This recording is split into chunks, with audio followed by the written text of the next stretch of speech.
Okay, great. So in this webinar, as Deepak already mentioned, we'll focus on how to write a research or grant proposal. More specifically, we'll first try to set some kind of context because as I've seen that there are people at different stages. Some are at the PhD student level, some are faculty. So we try to first set some context and then we build on the top of that and go into more depth. So we will start with what exactly is a research proposal. Then we look into the what, who, why of a research proposal. Then more go into the different components of a research proposal. And within the third part, we will bring in that how we can use AI to work on different parts of a research proposal. And lastly, that when we are using AI, what are the parts or the components that we should be cautious about? And then we'll end the session with some key takeaways from it. Now, firstly, the question is that what exactly is a research proposal? So a research proposal in its very pure form, it's a document, maybe around 10 pages or so, in which you just describe that what kind of research you want to do. And the purpose of it is to convince somebody. It could be a professor, it could be a funding body, depending upon which stage you are in. So for example, if you are a PhD student, you have to write a research proposal in order to convince the professor that your research has some value in it. And it might also be the admission body that to which you have to write the research proposal. Essentially, in very simple words, you put down that what exact research you want to do and why it is important. That's what we put in a research proposal. The length of a research proposal, should it be 4 pages, should it be 10 pages? It really depends. It depends upon, like for example, if you are a master student, your proposal might be slightly shallow. But if you are writing for requesting for $10 million funding, of course, the proposal would be more comprehensive. Now, who writes these research proposals? So, as I mentioned that if you are a PhD student, you have to write a research proposal. If you are a master's student, you also have to write a research proposal. Even at undergrad level, when you are doing your final year project, you have to write a short proposal to convince that, okay, for example, what kind of research you want to do or what kind of project you want to work on. As an academic, we also have to write proposals. For example, at a postdoc level, you write proposals to maybe convince your own postdoc supervisor, if you have doing postdoc in a university. As a faculty, you have to write it because you certainly need to seek funding. And for funding, you have to write research proposals to the funding body so that they can give you funds. Now, if your research proposal is good, which means that the research that you're proposing, it has some value in it, it is new, it is significant, in that case, they will give you funding to do that kind of research. And lastly, industry professionals also write research proposals. So for instance, if they want to seek some funding from their own organization or even as an NGO, you have to write research proposals. So depending upon which stage of primarily of an academic leader you are, writing research proposals is very common. Now that I am an academic, I am writing research proposals from time to time to seek funding. As a postdoc, when I was doing postdoc, I also wrote research proposals. At that time, I wrote it to seek funding from 2 different organizations. As a PhD student, also, I wrote proposal in order to sort of, we have an initial proposal, and then within the 6 months of PhD, you have to develop a more comprehensive proposal for your research. So the same is the case more or less in different countries.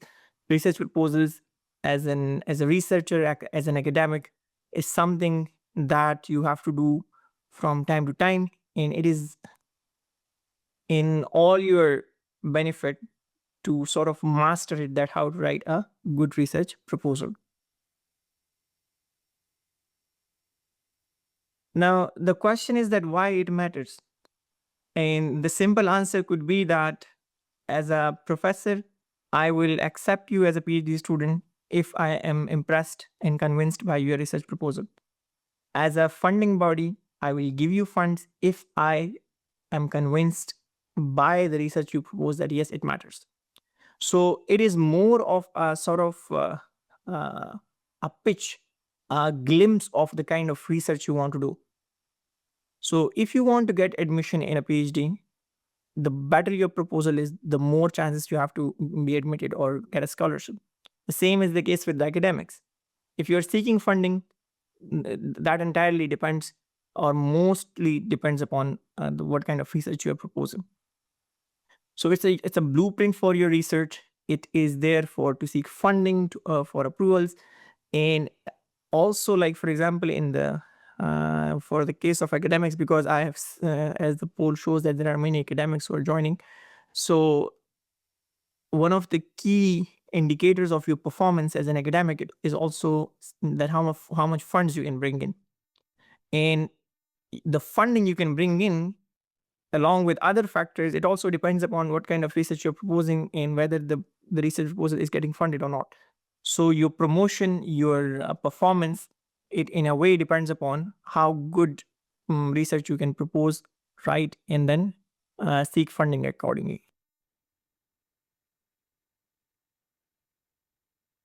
Now, the purpose of it, the very first one is to convince reviewers. So whosoever is reviewing your research proposal, like for example, in case of a PhD student, it might be your direct supervisor. It might be a scholarship committee who might review your proposal. So, or in case of an academic, it might be an external funding body who would review your proposal. So the main purpose is that you need to convince them through the research proposal that yes, there is worth in what you are trying to propose, and there is somebody who is going to benefit from the research you are trying to propose. The second point is that it essentially defines the research. So in for yourself as well, it puts clarity in your own mind that what kind of research you want to do. So research generally is more of a kind of like, um, abstract or superficial until it is written, right? So when we write our thoughts, that is when it brings clarity to ourselves as well, that okay, what exactly we want to do. It demonstrates your understanding. So if you put it in writing, it goes into somebody else. They can feel from your writing that whether you have an idea of this area and the kind of research you're proposing or not. And at the same time, the last point is about the process or the plane you need to put in. So in your research proposal, as you would discuss in further slides, you mentioned that okay, this is a research you want to do. Yes, this research is important, but how exactly you are going to do that? Many a times it happened to me that a student would bring in a very good idea, particularly in the field of machine learning and deep learning. The student would come up with an excellent idea, but when you ask them the question, how exactly you are going to do that? Then students don't have an idea. For example, in the case of machine learning and deep learning, um, as much as the idea matters, it also matters that do you have the data or not. So if you have very good idea, but you don't know that, okay, whether there exists such data sets or not, whether I can have an access to such data or not, your idea then it's kind of like standing alone and doesn't have the support to be executed. So in a research proposal, you also mention that, okay, I have this idea, this is the kind of research I want to do, and this is exactly how I'm going to execute it. Step 1, step 2, step 3, and so on. So this also is very important that you know the methodology or the execution plan for your research. Now, when I personally look at a research proposal, I try to look for 4 answers. And here are the questions. So the first one is that what exactly you want to do? Is it clear to me or is it not clear to me? What exact research you want to do? For example, somebody can say that I want to study or investigate the impact of climate change on global economy. It's a clear statement that, okay, this is what the impact of A on B is being studied. The second question is that why you want to do it. So here the motivation is very important.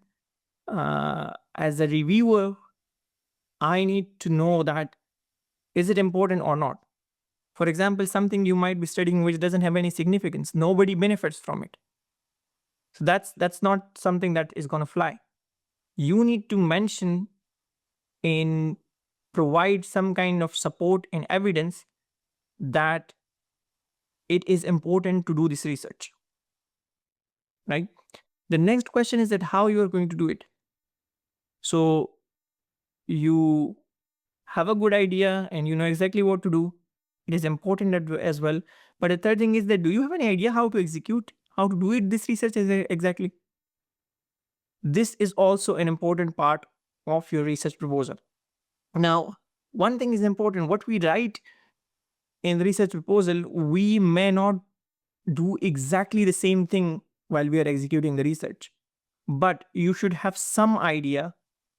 For example, if we take the same example that looking into the impact of climate change on global economy, your methodology should say that, okay, for example, I will collect data from these 5 countries, and I will collect data through, let's suppose, interviews, and then I will analyze the data using, let's suppose, thematic analysis and produce findings.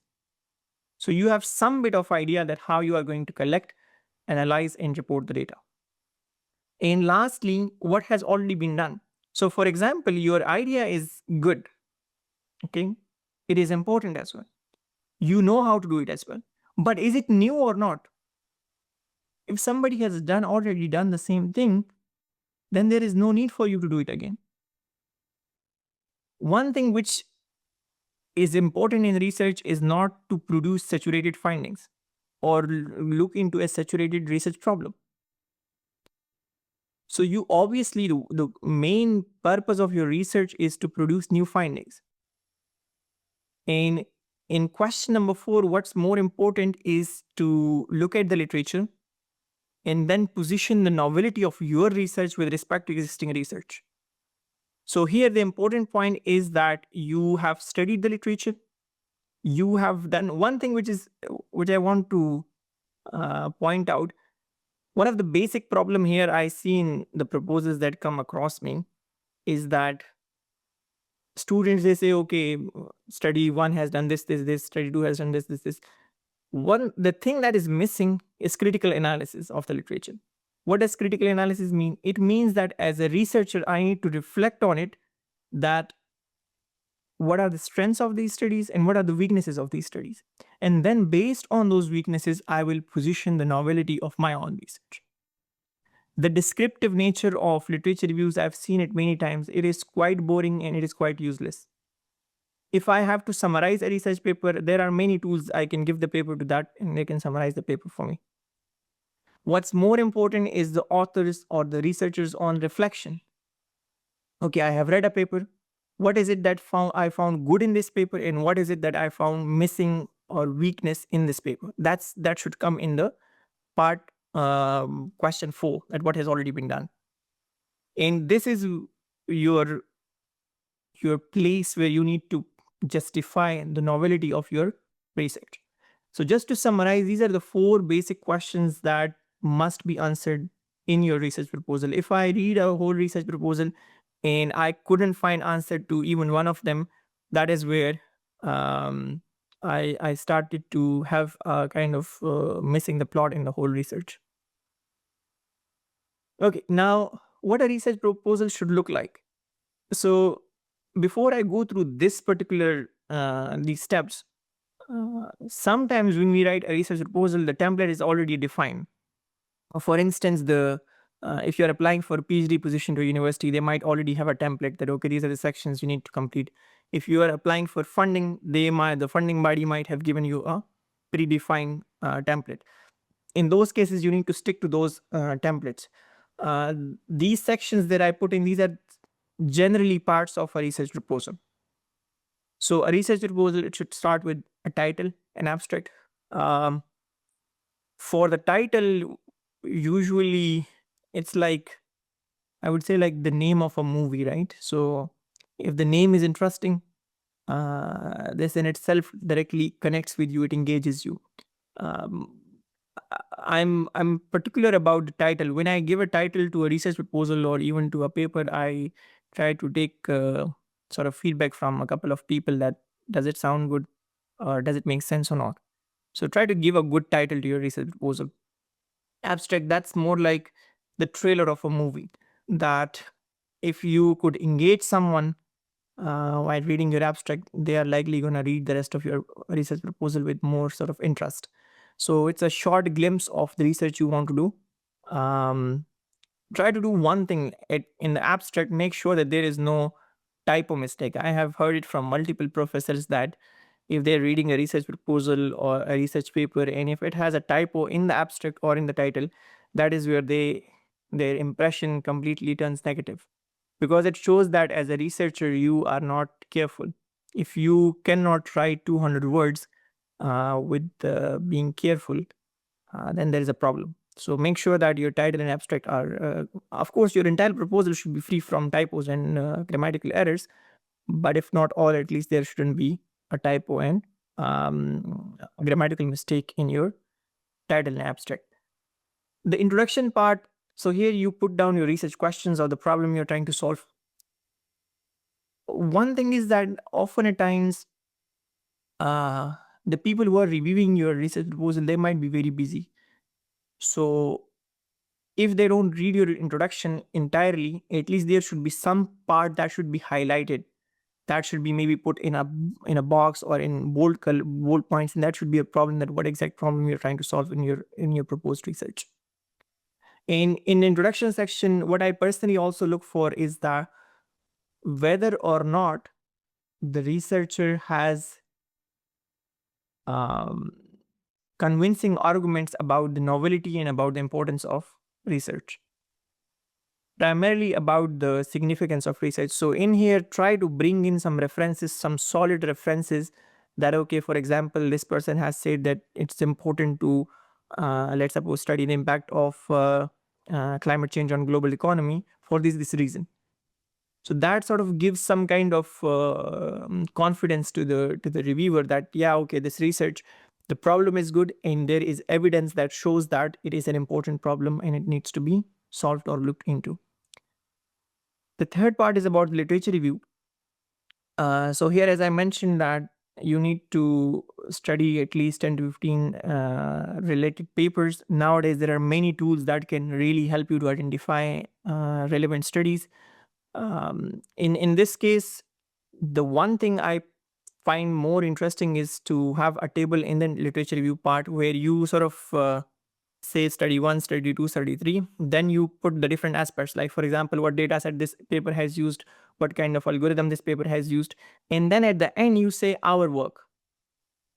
And then that table shows very clearly that what others have done, what is missing in those studies, and what is it that you are trying to propose. So if somebody don't read your 3-4 page of literature review, they can only look at the table and in a quick summarized way, they can see that there is novelty in the work you're trying to do. The next part is research methodology. So here, as I mentioned earlier, that you simply need to show and write that how exactly you're going to do this research, where from you will collect the data, how you will collect the data, how you're going to analyze the data, how you're going to report the data. Those sorts of things should come into the research methodology. The one thing I again like in the research methodology is that be it in a paper or in a research proposal, is a diagrammatic illustration, a kind of a process diagram, a flow chart that shows to me step 1, step 2, step 3. And in a diagrammatic way, it's say, okay, data collection, data will be collected from here, data analysis, data will be analyzed through this method and through this tool. So if I don't read the text, from the figure, I should get a broader idea that how you're going to execute this research. The fifth one is the timeline. So this is something you must put in a research proposal. I think almost all the proposals that I came across, it has this component timeline. So some people present it through a thing called Gantt chart. So you say that for a PhD, let's suppose you have a 4-year project. So you say that in the first 6 months, this is what should be my deliverables in the next 6 months, and so on and so forth. So this way, as a reviewer, I can see that, okay, what sort of plan you have in mind from the time perspective, that how this research will be executed. So then somebody can come back and tell you that, okay, let's suppose you have left only 3 months for finalizing your thesis. So they might say, okay, 3 months is not enough. Put 6 months for finalizing your thesis. But make sure that this part, the timeline, it is not in text. Like, okay, you can briefly write a paragraph, but it should be in the form of a figure or in the form of a Gantt chart. Ethical considerations, this is important, especially if you have um, you're doing research of the kind that has that involve humans or that involve animals or any such kind of entities. For example, if you are collecting data through interviews, you need to have an ethical approval that from who you're going to collect data, what kind of data you're going to collect, and what you will do with the data, for what kind of purposes you would analyze the data, what sort of information you would reveal, what you would not reveal. Those sorts of things should come into your research proposal. So when you're writing the proposal or what kind of research you want to do, you yourself would have some idea that whether you need explicit ethical clearance for it or not. Number 7 is the resource requirements. So the research that you do, it certainly have some requirements. For example, if you need to collect data from, let's suppose, 5 different countries, you need to mention it that you would need some budget to travel to these countries. If you're doing research that requires some equipment, for example, maybe if you're dealing with images, you might need a microscope or some kind of IoT devices and so on and so forth, depending upon the research you are into. So those sorts of requirements should come into this part so that the reviewing body can see that whether they have these, they can provide these sorts of resources to you or not. And lastly, about the references. So here, whatever you have cited throughout the proposal, those references should come in this particular part. In references, one thing I've seen is that sometimes the references style is not consistent. Like at some parts they use Howard, and another part they would use AP. So make sure that the references style is consistent. Another thing I don't like in the references is that somebody has put a direct link to a website. So that's also something I don't like. I more like academic references to research papers. If you really need to refer to a website, you can put it as a footnote instead of putting it in the references.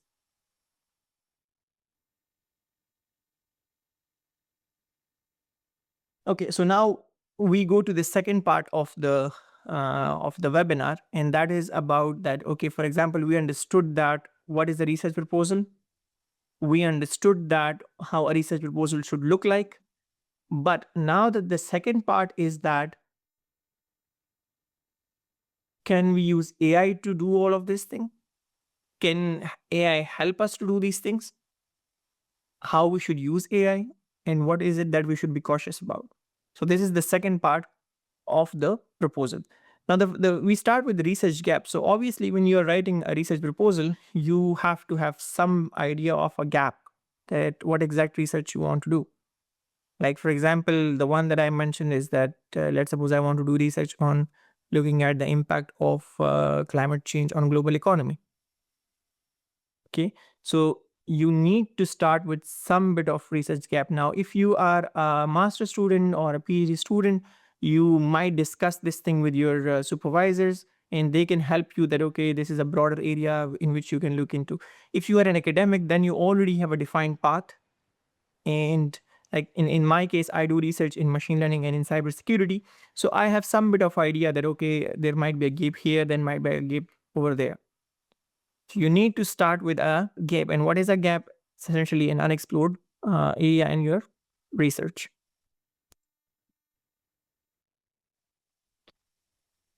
The gap, it could be any type of gap. Like, for example, some types are here like knowledge gap, that there is an area that has not been explored.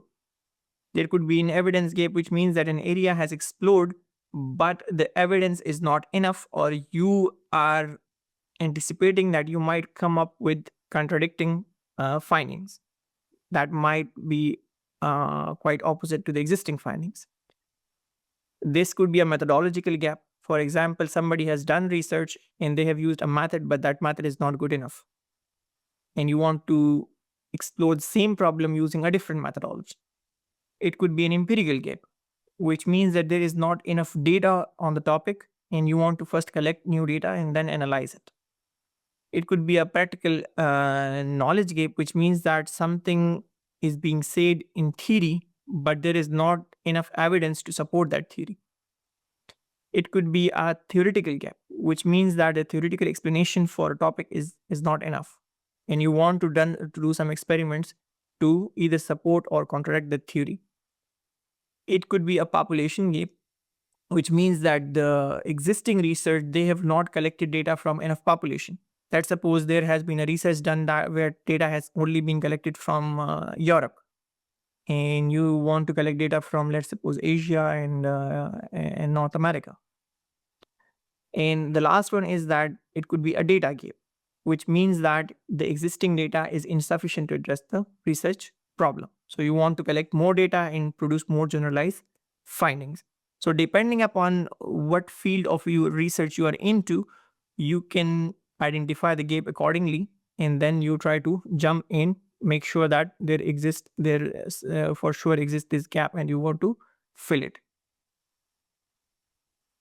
Now, we in the next set of slides, we will look into that how tools like SciSpace can help us in writing a research proposal. So the first one is about the research gap.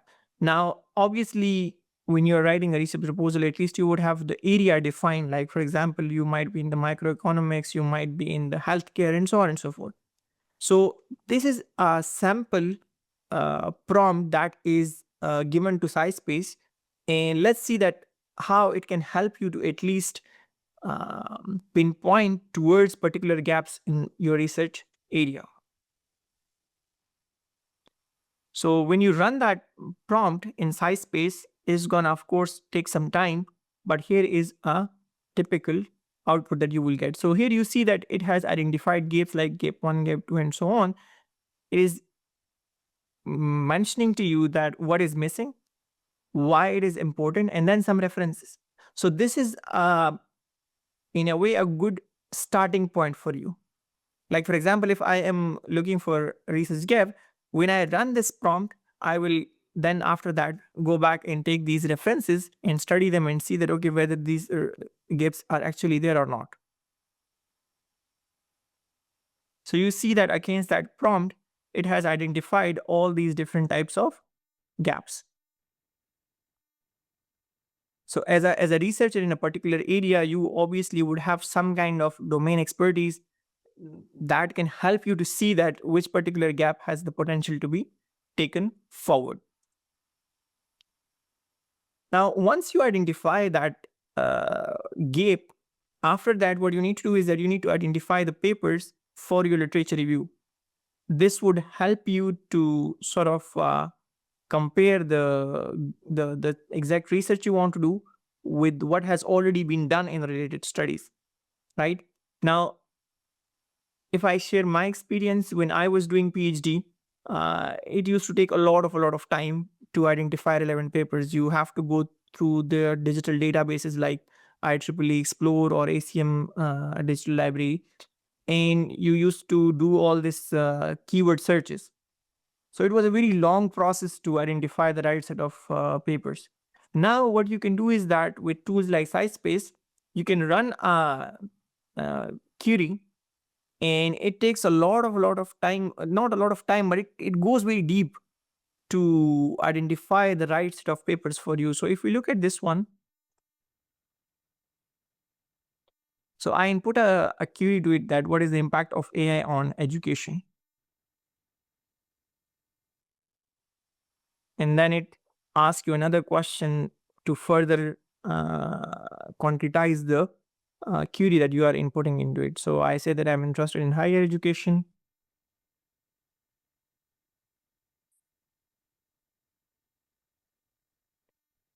So here you see that it has identified this set of papers that you can consider for your literature review. So 920 is a very big number for literature review. So obviously you need to pick some of them as you go through the list.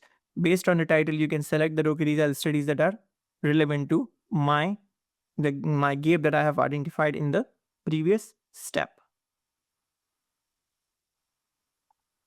Now there is something interesting in this table. I'll show you very quickly.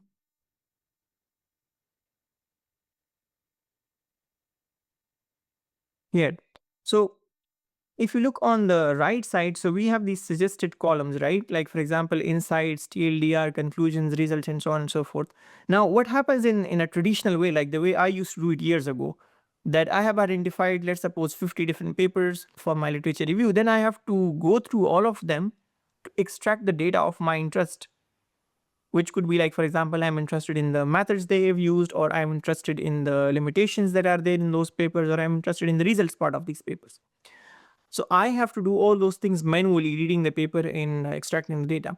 Now, one of the very excellent feature of SciSpace is the extraction of data from papers.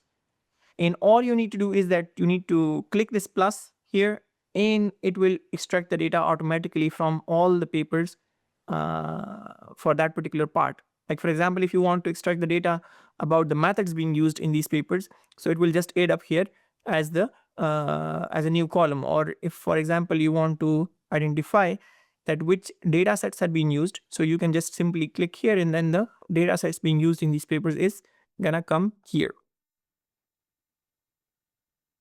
You see, so it has already picked up the data sets that has been used in these papers.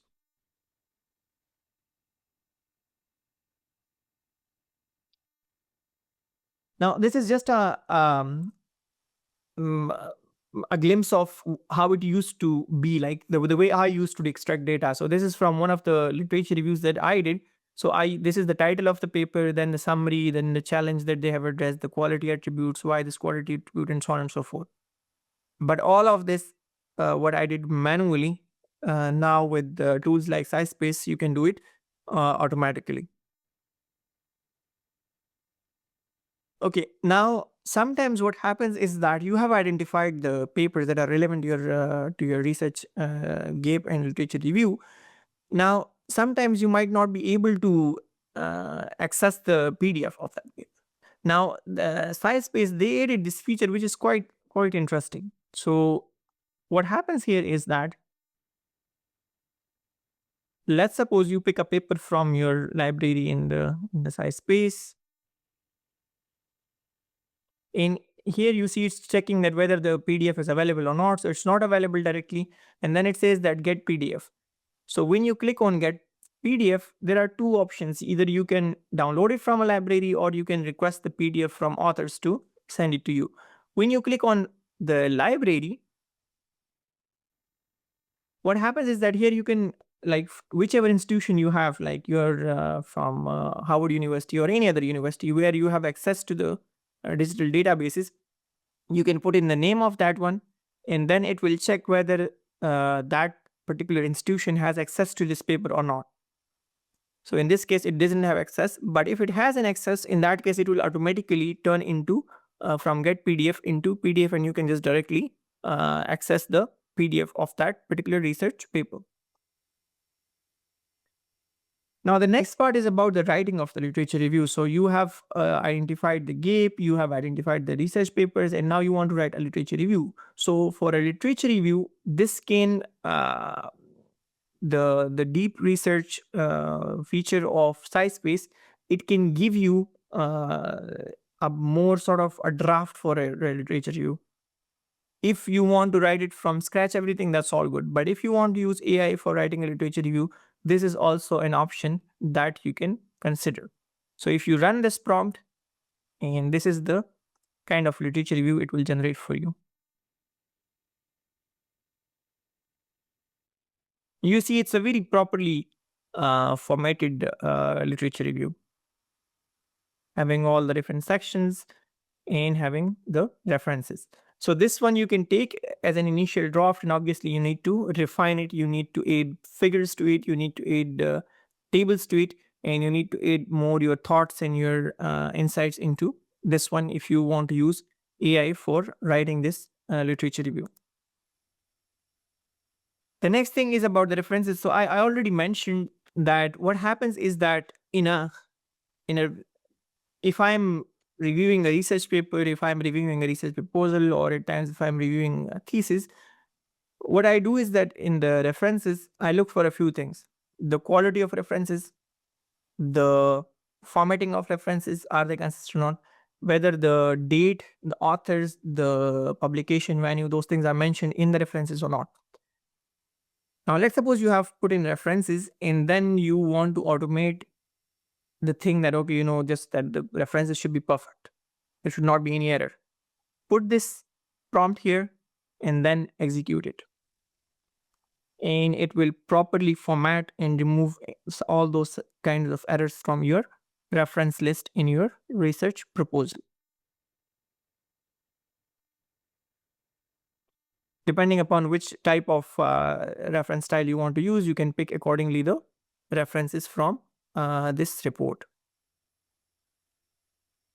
The next one is about the outline generator. So this one, in case the template is already defined, in that case, you don't need it. You need to follow the template of the funder or of the university.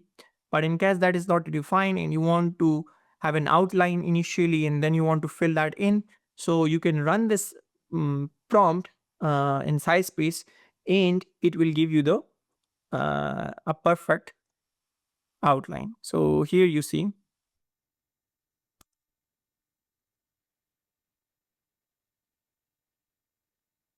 that it has generated an outline. Now, the next thing is that once you have done all of these things, you have identified the gap, you have done the literature review, you have written the literature review, you have identified the papers, written the literature review, then you have fixed the references, everything is done. Then you want some feedback on the proposal, that how good or bad is your proposal. Ideally, it should be a human reviewer. You can send it to, for example, if you have someone in your circle or in your network who are in the field, who are researchers, you can send it to them. They can give you better feedback. But at times, if you don't have access to that kind of expertise, in that case, you can obviously seek feedback from AI, that how good or bad is your proposal.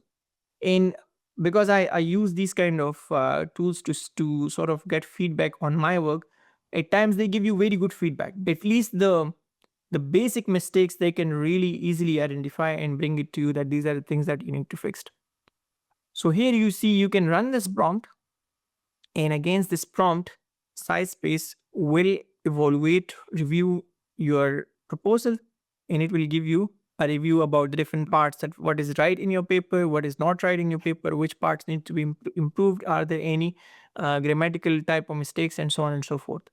So I always find it very useful, especially if you are submitting something that is very critical. Like if you are submitting something for your PhD admission or to a funder, in that case, it's always good. This is going to take you maybe 10-15 minutes and maybe another hour or two to address those easy comments. But this certainly would be worthwhile. At least it can remove the basic issues from your proposal.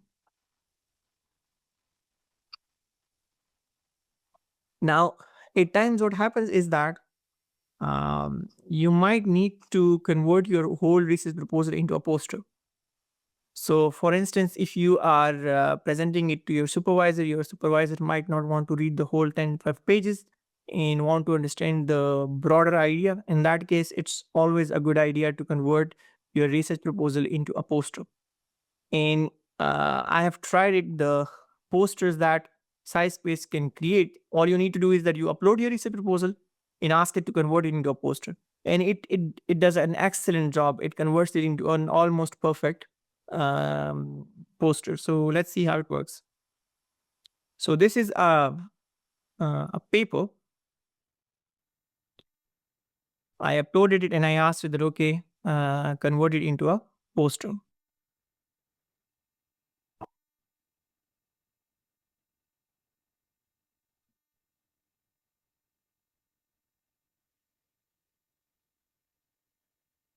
So it is in a PPT form, and this is the resulting poster format.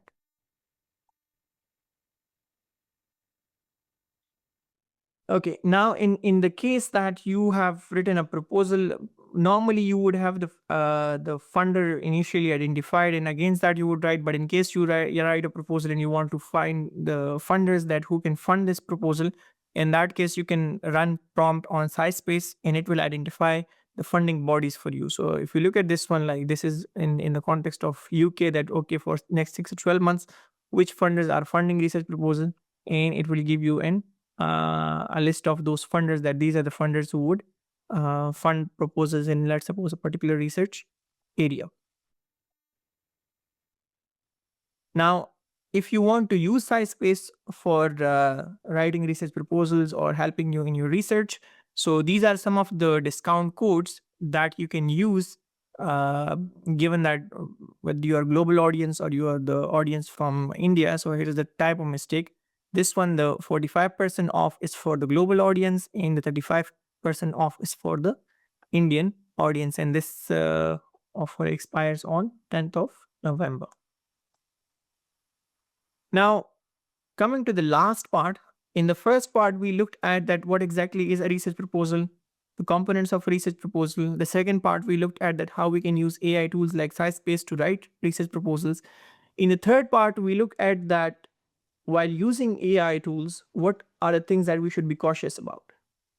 So the first one is that AI will support you. It does not replace you, right? You should have your own learning, your own understanding of things, and then you can use AI to help you more with the repetitive tasks. You need to be mindful of the biases and limitations. The something that is maybe correct in one part of the world might not be considered the correct thing in another part of the world. So you need to be mindful of that. You do not need to trust it blindly. You always need to check the output of any AI tool. And then you need to be careful about academic integrity.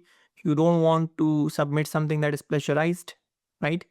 And another thing is to protect your sensitive information. If you're working on something that is of a very critical nature, it's always advisable not to upload it into a third party server.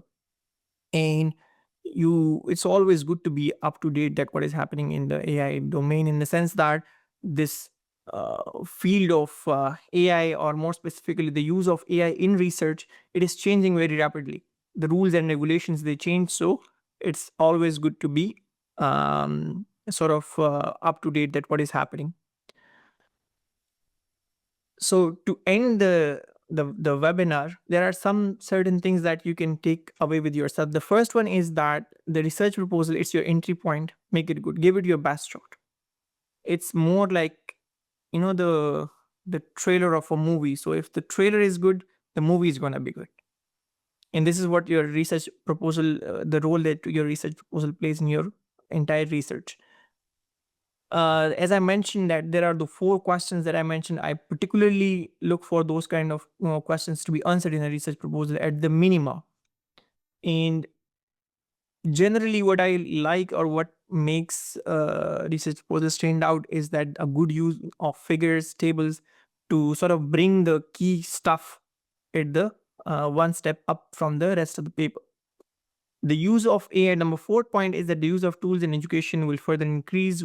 I personally, being in this field, I see new tools being launched almost on weekly basis. They serve different purposes, so it's much better to be aware of what you have at your disposal and how they can help you. The 5th point is that AI tools, they can help to improve the quality of your research. They can help to speed up your research if you know how to use them in the right way. And the last point is that you need to use AI tools, but use them in an ethical and responsible manner. So this is it from my side. I thank you all for listening, and now I would be happy to answer any questions that you might have.